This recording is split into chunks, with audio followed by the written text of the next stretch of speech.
Welcome back. In the previous step, we set up the post table, we created the relationship to the user table. And in this step, let's focus on writing a service to retrieve all the posts for a specific user. How do I do that? Obviously, I would need to do a GET request. So I'll create these resources at the end. As we discussed earlier, we would want to retrieve all the posts for a specific user.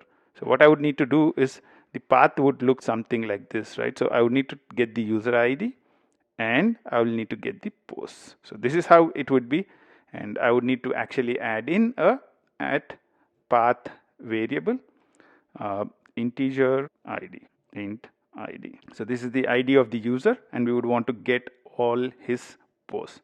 The way we would get user is user repository dot find by ID. So this would give me the details of the user.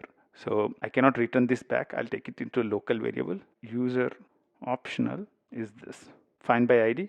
If the user is not found, what would I would need to do? If not of user optional dot is present, we need to throw the usual exception, right? So we need to tell that the user resource is not found. So I'm trying to get the details of a user who is not existing. That's obviously a user not found exception, so that will give you a resource not found. That's cool. And otherwise, what we need to do is to get the user. So from the optional, I would get the user and I would get a list of his posts. Okay, and I would want to return this back. Change method type to list of posts. That's pretty cool, isn't it? Now I'll remove the few empty lines which are there in between. So we have mapped a get URI JPA users ID posts, and we are trying to retrieve the posts that are related to a specific user. There is one more thing which we need to do before we are able to execute the request. User has posts. So in the user, we have a list of posts coming in. So whenever we convert user to JSON, the posts would come by default. So in the user, there would be a tag called post, and the post of the user would come in by default. That's perfect. That's good.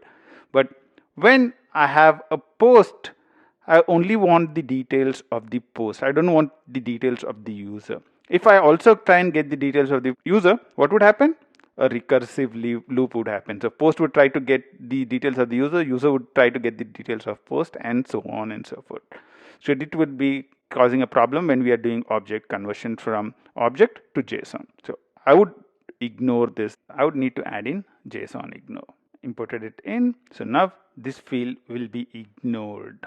Let's now fire a request to this. One of the important things is we have changed the ID of the user from 1 to 10,001. So the URI is jpa/user/10,001/posts.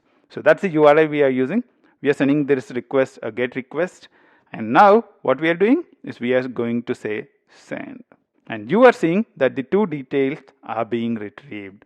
So for 10,001, if we look at the data in the database, for user ID 10,001, there are two posts, 11,001 and 11,002, my first post and my second post. And that's exactly the details that are being retrieved back. So let's try 10,002. The user exists, but there are no posts. So it's coming up with an empty array. That's cool. And let's try for a non-existing users, 10,010. What is happening? Cool. Status is 404, not found. We are saying user with ID 10,010 is not really found. That's perfect. This is saying resource is not found.